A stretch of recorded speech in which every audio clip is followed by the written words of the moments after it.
My theory on AI, whether you like it or not, everyone should do it.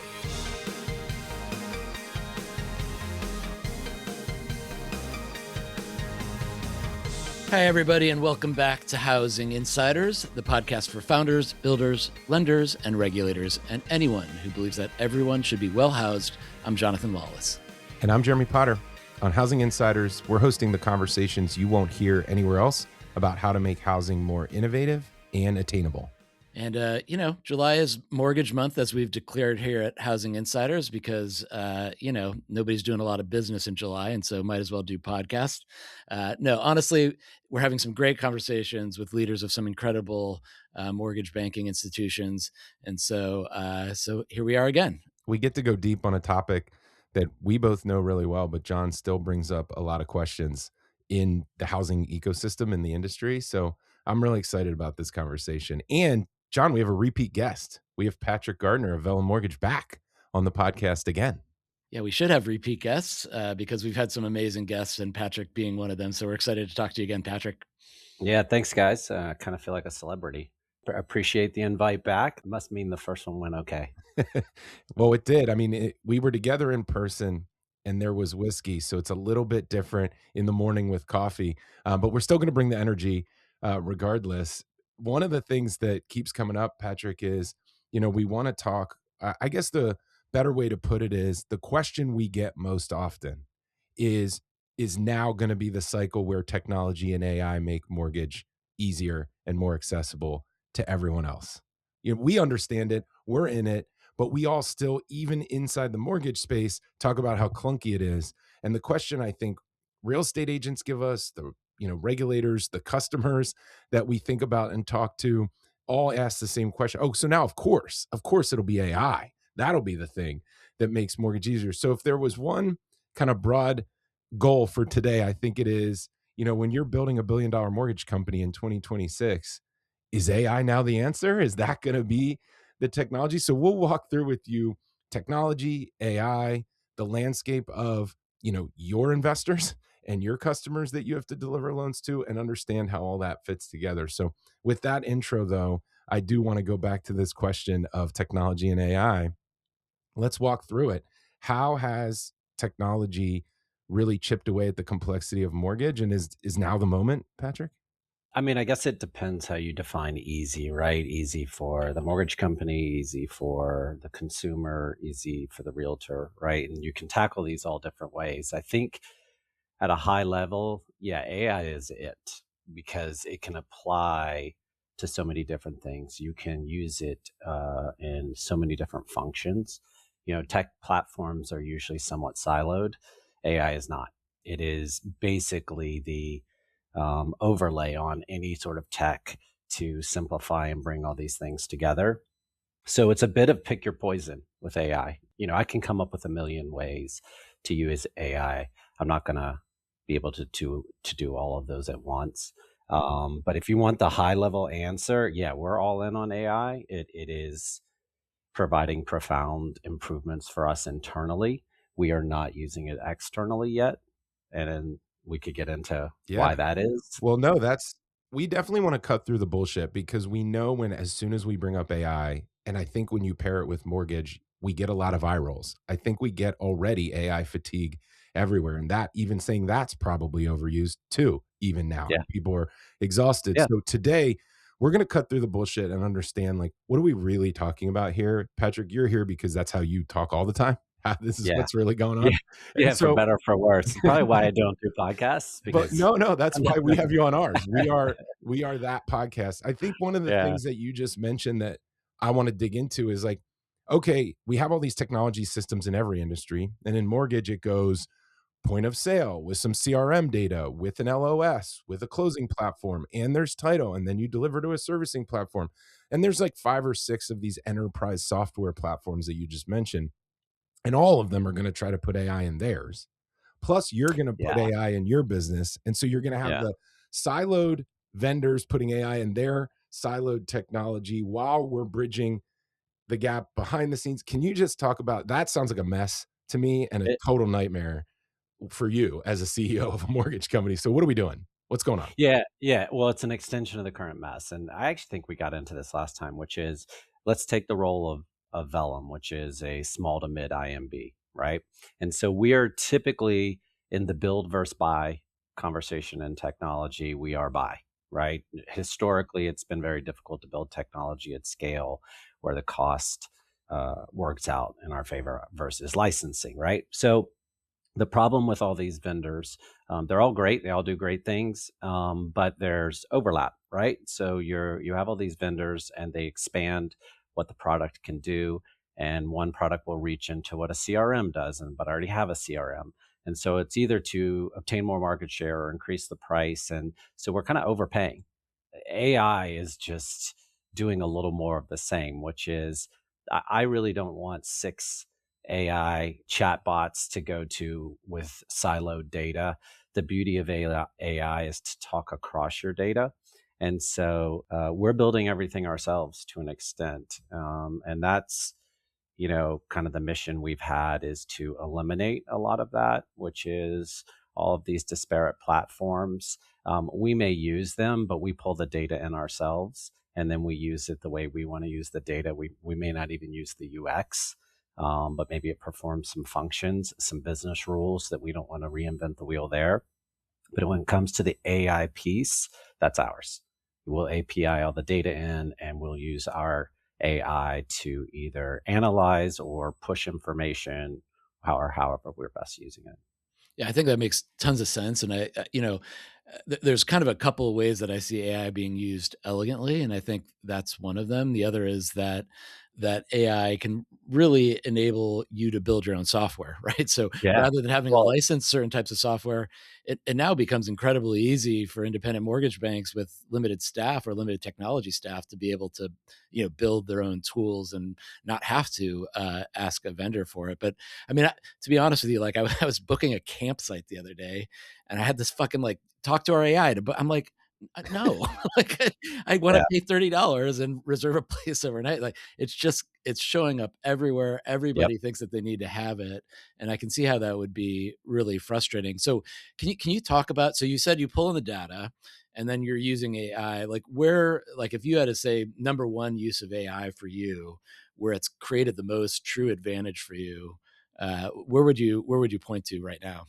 I think the easiest way to explain it is we create AI to be an assistant for every person at our company. And I don't mean just, hey, you have ChatGPT or you have Gemini or whatever your LLM of choice is. I'm talking about we have a custom AI engine that basically will help you either review what you're doing, get access to data. We are still very much human first here, right? The humans are still our experts. I don't want the AI to be my expert, but you know what? It's really good at sifting through a tremendous amount of data and presenting it in a really easy to understand manner. So that makes our team far more efficient, far more confident. And so it's across the entire loan manufacturing process, whether it's analyzing documents, we're doing pretty much every document that comes in is being analyzed by AI for certain things, right? We have a tremendous amount of data we have to process. And the biggest thing that mortgage companies have are huge amounts of checks and balances, right? Because one little mistake in the, 1,000 tasks you have to perform can be fatal. And so AI does a real good job of being a wonderful assistant that checks all your work, checks every document, and we present it in a way to say, hey, these are just the things we found. We're not doing the work for you. You're the expert, my loan officer or my underwriter. But here's this deep analysis that was done in 30 seconds. So why wouldn't we do that? It's like having a whole nother group of workers analyzing data and performing checks. And honestly, we can use it at every level, whether it's post closing, whether it's loan officers, whether it's underwriting. It's across the board. Yeah, I remember when I first got into the industry, Patrick, you had to open up the LOS. You had to work inside the screen. So the actual UX was the actual client application of the LOS. You had to then go back to other places in that software to run the tests you're talking about. You could kind of still get there. It was not dynamic. It was not interesting. Then I think many lenders move to the web. Their folks are working off browsers. There's a little bit more real time. Are we now talking about working in a third space and also getting the benefit you talked about, or working in the places we were, like the web, and getting that feedback in real time, almost in like a panel, a side panel? Like, what's the experience of a user? Yeah, so actually it's a great question because it's an ongoing discussion, right? Where we have so much fatigue with information, right? So just take AI out of it, right?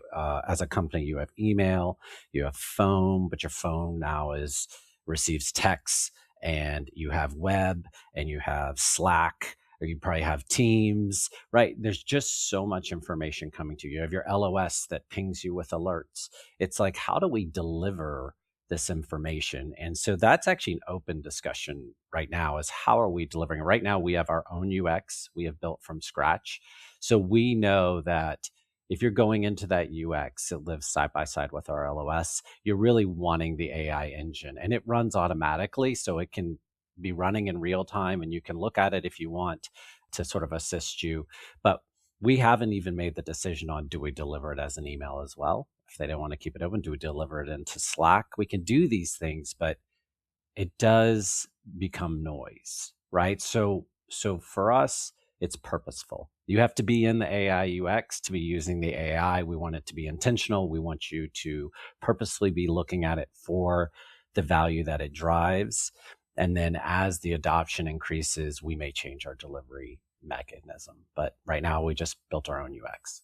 That's fascinating. I want to sort of explore a couple of areas where I think AI could be useful, and see if my suspicion is true. If you've got a loan officer dealing with a client, you collect some information up front as part of pre-approval, and now that loan officer is faced with the challenge of going through, conservatively 500 different loan programs, 8,000 different down payment assistance programs, all sorts of, nuanced different rules and regulations about property types. It becomes really hard. And I saw this a lot at Fannie Mae. When somebody gets an FHA loan, you're like, boy, they really overpaid. They should have gotten a conventional loan here because they would have qualified and would have gotten a better rate. But that's a lot to ask of a loan officer, to be able to keep track of the thousands and thousands of permutations of programs. Now, that's a rule-based thing. And if you have really good technology doing rule-based, it probably addresses that. And very knowledgeable loan officers every day will be able to figure out those nuances. But it strikes me that AI could empower a newbie loan officer to really make much better product and pricing decisions on behalf of the client, where everybody kind of wins in that case. Are you seeing that type of use of AI? Yeah, I mean, sort of. So AI is one of those things where if you have an idea, and whether you're using an out of the box solution, meaning just kind of like canned open AI, whether the API or just the LLM, or you're building your own, it's really fascinating. You can get to 80% of your solution with almost no development, right? And so you feel like this is a home run, right? So we bombed our first AI initiative and we didn't even get live with it, but we were excited, so excited in week one. And it was around this idea of guidelines and things like that. But the last 20% is very difficult because it's the sheer volume of data, and really developing and teaching the LLM not only to be able to not hallucinate and focus, right? So your context window, which is just kind of how much data your LLM is going to absorb, it gets real difficult when you ask it to analyze like a loan file. Well, okay, the first five things it analyzes, it usually hits the mark, and then six, seven, eight, it starts moving away. But the answer is extremely confident, and that's tough. So that's the difficulty that we are trying to solve for. We've done a really good job of tightening it down, but then there's the cost side, right? So the more you open it up, the more tokens you're using. And so it's that balance right now. I think the cost dialogue, though, is I don't want to take too much of a tangent, but the cost dialogue is a really interesting one because I think we're in sort of fairy tale land right now. The cost is so low across the board. Everyone is, Google and Anthropic, they're losing money massively to try to gain that market share. That switch is going to flip. right? And costs have to either rise or they have to find a more effective way to run their models. And you better know what AI works the best because you're probably going to have to peel it back some parts. That's the classic cycle of we spent the last however many years talking about the cost of origination and the cost of this and the cost of that as if it was going to go down. And you're saying the reality is like, can we stop talking about that and actually focus on like what we're delivering and the economics around the entire process because we don't see it getting any less expensive as far as the transaction goes. Is that a good way to describe it? Yeah, I mean, to an extent. I mean, the way we look at it, there's really two. I mean, there's lots of schools of thought with AI on the mortgage side, but I think you can take a revenue approach or an expense approach on AI. So you can say, hey, we want to use AI to grow revenue, whether it's marketing or assisting the loan officer or just finding ways to generate leads. You can do that in a much more effective and efficient way. We're more on the expense side right now because it's an easier testing ground. It's not public, it's not outside, and it's far more technical. And we think if we master that, it's going to be really interesting. Not that we don't do things that facilitate the loan officer's job tremendously. We do. They're just not external facing. They're not like lead gen. It's never gonna stop being a sales and marketing business. We're never gonna stop delivering tools to our salespeople in the on the mortgage side. The question then becomes, okay, if I'm gonna really focus on the expense side and the cost to originate, what are the first few steps? Let's get granular on it. What would a lender do if they literally come up to you and like, Patrick, I listen to your podcast. I don't actually do this. We kind of say we do, and we're telling people we're trying to, and we're really excited about it, but we haven't actually really done much. What would be the first step? What do you do? Yeah, so I think that my theory on AI, whether you like it or not, everyone should do it. And it may you may never implement AI, but going through the process of learning is very helpful. So the one thing that AI wants is a really clean process and clean data. So if you try to mess with AI with your processes and your data and it's terrible, that just tells you you need a lot of work on your how to organize your data or how you document your processes. And doing that alone will benefit you operationally, right? So you could never implement the AI, but as a function of trying to understand AI and trying to get data into it, you end up cleaning up a lot of what happens. From there, man, I think you need to look at your own expense structure and find out what your pain points are. I think there's a way to implement AI on almost every aspect that we do. I mean, we could, and it would provide some value, whether it be checking data or analyzing data or triggering things through an agent. And you have to pick your pain points, and I would just target those first. We also try to get adoption across the board. So we have opened AI up to every employee at our company. And even if they're doing silly things like making pictures, it doesn't matter, right? Because they're talking to the LLM, they're understanding how to prompt it, they're understanding where it fails. And that just gets their brain working towards what is this thing, right? I work in it every day and I make this assumption that all employees have this deep knowledge of AI, and some literally have never touched a chat GPT or a Gemini. And so that's very scary to them when we're talking about AI. Everyone thinks they're losing their job.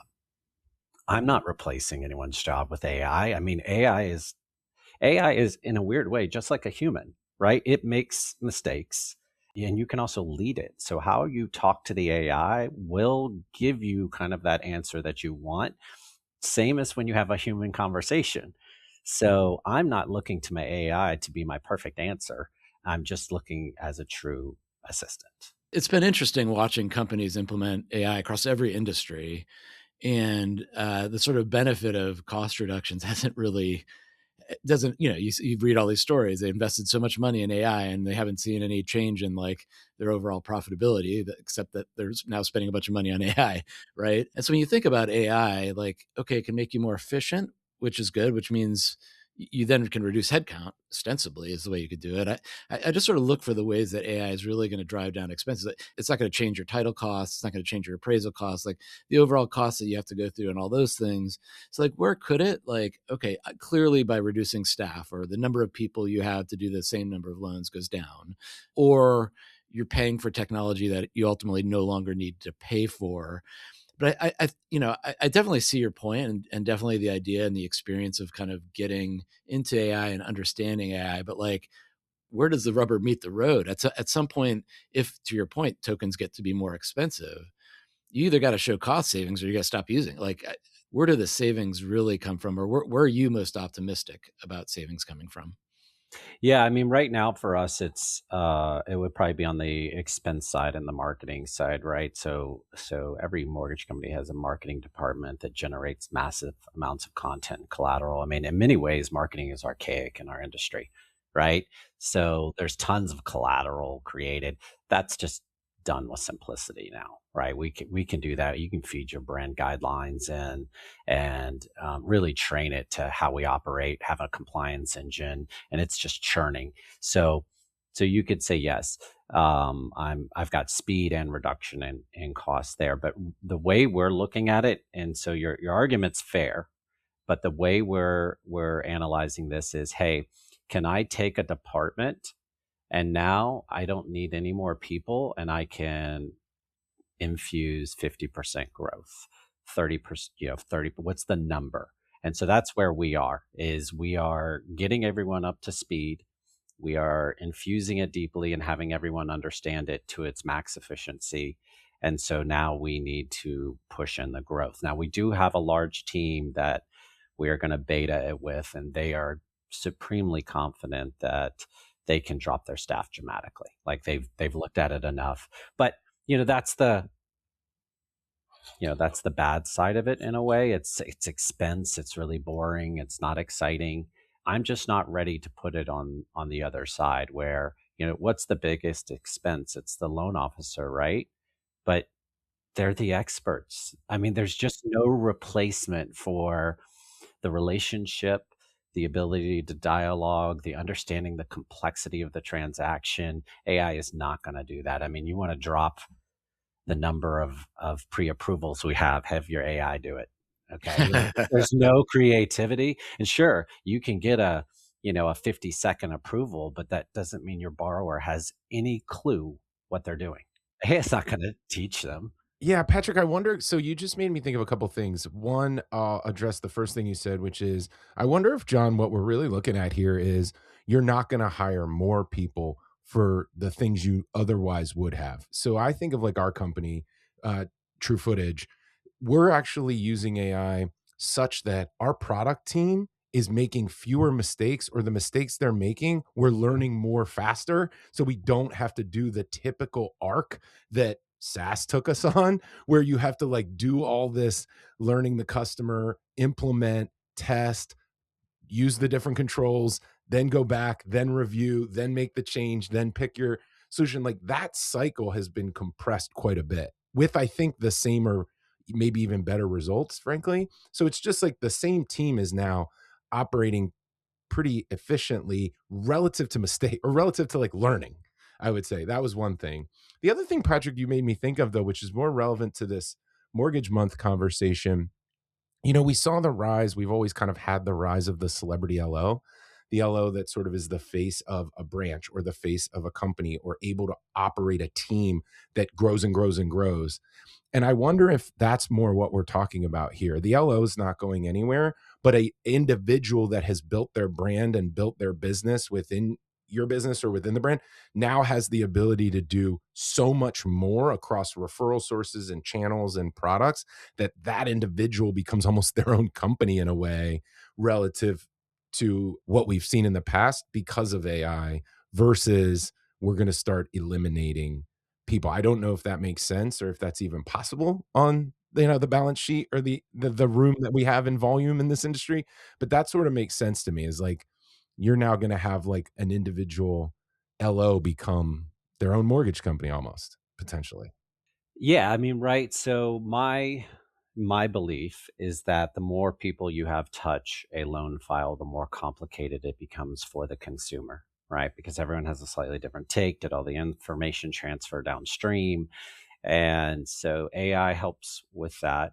And it does so in a reduced cost way. And yeah, sure, token costs can go up, but I don't think it's going to offset. So yeah, I mean, one of the big pushes we're gonna make here soon is that for large teams, we think they can grow by X% or reduce their costs by 20 or 30 basis points, right? And that shows up somewhere, whether it's improved rates to the consumer and your market share goes through the roof, because that's material in this industry right now, or however they want to best allocate. So in a way, that would be exactly what we're targeting. Is let's not have a team of 90. Let's focus it and deliver more, better, faster with fewer people in a way that the consumer is not sort of lost throughout the transaction.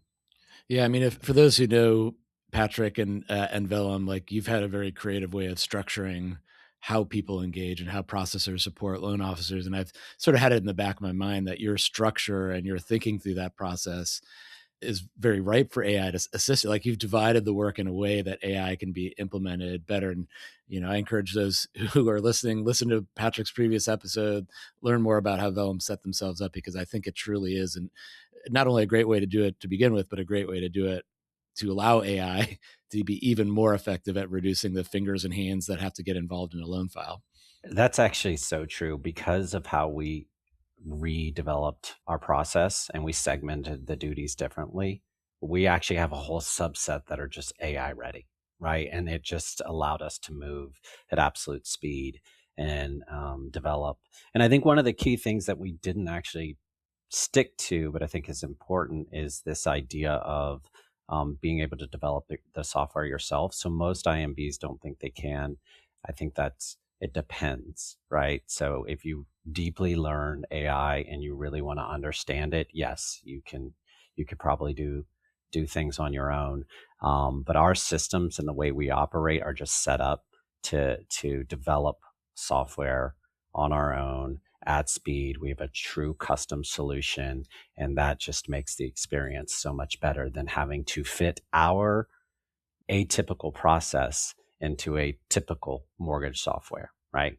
Even our LOS, we have done so much customization to try to work with how we operate. And it's not that we can't do it. That takes a lot of time and energy. We love the idea of being able to build our own software to fit our process to deliver the product that we want to deliver, whether that product is to the LO, to the consumer, to the underwriter. We are kind of across the board there. Let me ask one last AI question before we go to break.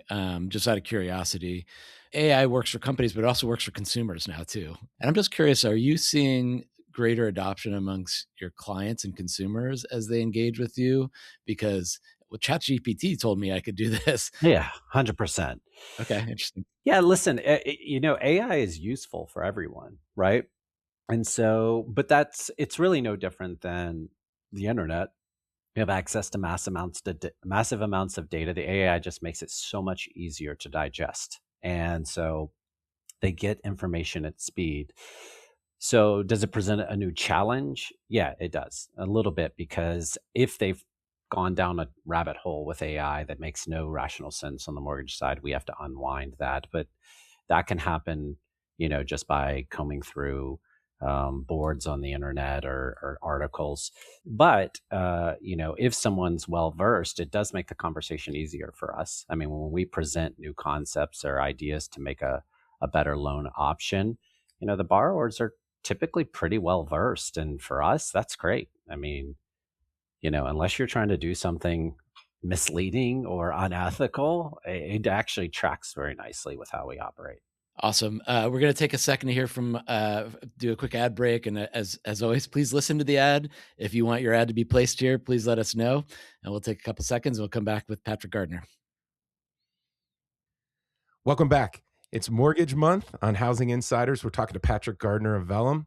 Patrick, we really wanted to dig in with you on a lot of the things that we get asked. We're trying to cut through the eye rolls and the sighs that we get about technology or the mortgage business or even AI. And one of the things you brought up right before we went to break was what we control and what we don't control. So I want to talk a little bit about what inside your business, who inside your business did you think about giving oversight to do the architecture, to do the governance as you build out these things? Is it just you? How do you think about your team? And then, John, I want to make sure that we also get into those other partners, the GSEs, the appraisers, title, real estate agents. Vellum is obviously a very strong purchase lender. How do you think about that? So let's do control and what we don't control and how you're thinking about that. But if you could just start with, within your team, how'd you think about it? Yeah, so I mean, we're very fortunate. So one thing is people think AI, you need scale. I think our benefit is that we're so small and nimble. So do we have dedicated developers? Yes. Do we outsource some development? Yeah, absolutely. So we have a team that focuses on the core deliverable for AI. But when it comes to idea generation, across the board. So everything we build, whether small or large, we show at least the entire management team and typically a much broader subset, because what we have found is they'll say, hey, wait, I have an adjacent idea, like that is so close to something I could use for my team, and we can replicate that at speed. If we're taking 90% of something and spinning off a 10% new piece to work for another department, that's great for us. It also keeps their mind churning. Oh wow, look what it can do. Oh, I had no idea. So from a who's involved, everyone is involved. The eye roll I get is internally when I say, hey, that would be an interesting thing for AI to be able to do. And I got that a ton, but I also get, man, this is making my life so much easier. This is now my best friend. You wouldn't, I mean, just as simple as asking questions. People don't want to ask questions over and over again when they feel like they're lacking confidence. Well, you can ask an AI all day long. So that's the adoption. Also, our loan officers, we have amazing loan officers. And I really mean that. They are smart. They're really good at what they do. They push hard to deliver the best. And so that drives us to come up with the best ideas because they don't care about shitty tech that delivers just it's just unimportant to them. And so when we show them AI, they tear it apart in the best way. And they get deeply involved. We use a lot of them for our beta testing. So that has been phenomenal. I think what we're going to be delivering on the LO side is just phenomenal because they're not easily impressed. The governance, yeah, we got to watch that, right? So you've got to treat this stuff like a third party vendor software. It's got to be very safe. We have our compliance person and team always monitoring every state reg and federal reg when it comes to AI. It's one of the reasons why we're not pushing forward facing. We feel like that's a really risky proposition right now. We feel like all the state laws are changing. They're going to probably go through a job protection phase. And so we may not get much value out of that. It's also pretty risky. We have a whole bunch of our rules already out there. So we're doing everything internal. But we still monitor it. We have AI policies and procedures and rules, and that's part of rolling it out is being smart and being compliant. That's great. And you said, your discussion about the loan officers at your company, I've often heard leaders say that we work for our loan officers. So it makes sense that they're kind of the tip of the spear in terms of ensuring what you're doing makes a lot of sense. Let's pivot to something that none of us really have any control over, which is you don't have a balance sheet. So the loans that you do are products that are from somebody else and the rules and requirements are somebody else's. But we've seen a lot of push from the GSEs lately on various things. I've heard about new technology that they're thinking about offering. They're constantly looking for ways to, alleviate some of the costs with title is something we just heard about. Are there, new things, policies, tech that you're getting from the GSEs that you feel have made a significant difference to your business in the last, let's call it 6 months? Not in 6 months. And if there is, it was probably just we haven't heard about it. To be fair, you do get a little tunnel vision when you're building your own stuff and you're so waist deep in that. I mean, I think the GSEs have done a really good job of trying to deliver tech historically, right? They have, they probably have 20 plus APIs each, which allows easy access to data for lenders to utilize and either improve processes or business intelligence, and all of that stuff is free, so to speak, right? They put it together for you to use. On the AI side, the only thing I've really heard anecdotally is that they are building AI engines for their QC, right? So when you deliver a loan, they're QCing every loan. It's an interesting concept to me because I feel like they should just push that upstream to us. Because if you're going to QC the loan data that we deliver, I mean, it's a specific file, data file. Why wouldn't you just deliver that to us and just mitigate that risk before the loan even closes? And that way, they're not dealing with problems on the back end, which costs money for everyone involved. And we could run it as part of our closing process or pre-closing process. And so I'm curious if they will ultimately get to that, which is, hey, we have this great thing. We QC every loan. And yes, you're beholden to what you put in, right? Garbage in, garbage out. But as long as you put the same data in that you deliver to us, here's our QC engine. And it's certified, right? Or whatever. That can bring a lot of confidence to lenders. And it can also check a lot of boxes and fix errors and reduce costs. So that would be a big thing where it's like they're using it, but they're using it to make sure we're doing our jobs great. I mean, that's fine, but why couldn't we use it? It's a funny thing. The reason why I harp on that is I'll give you an old school example of how backwards this industry can be. When permission data first came out, VOAs, verification of assets, we were using a verification of asset very, very early. The jumbo investors were not taking it, right? The GSEs were great. Jumbos wouldn't take it. So you have this problem where you're paying for this service. So we went around trying to convince all the jumbo investors to use it.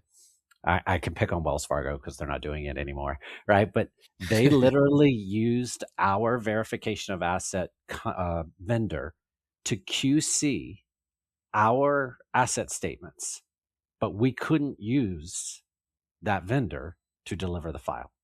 Yeah, that's a great example. It's like, Like, I was like, wait, wait, it's wait, wait, good wait. enough for your QC, but it's not good enough for your Yeah, underwriting guidelines. yeah. I was like, and you're putting me at more risk, because if you have a borrower that's messing with their PDF statements. I prefer the permission data. It's safer. It's a lower fraud risk, and I'm going to deliver it to you, and it's safe. And they wouldn't do it. And it's just that's sometimes backwards thinking, where it's like, hey, push it upstream. We'll do it, no problem. And perhaps the best, motivator here for the industry is that AI is making everybody rethink everything. I know that's not kind of a generic phrase, but actually it is, in the sense that what can I do differently? How do I do this differently? When I was working in the innovation space, Patrick, the hardest thing we would often come up against is just getting through the initial mindset to unlock a space where somebody would think about it differently. And now in many ways, AI tools have done that automatically or inherently.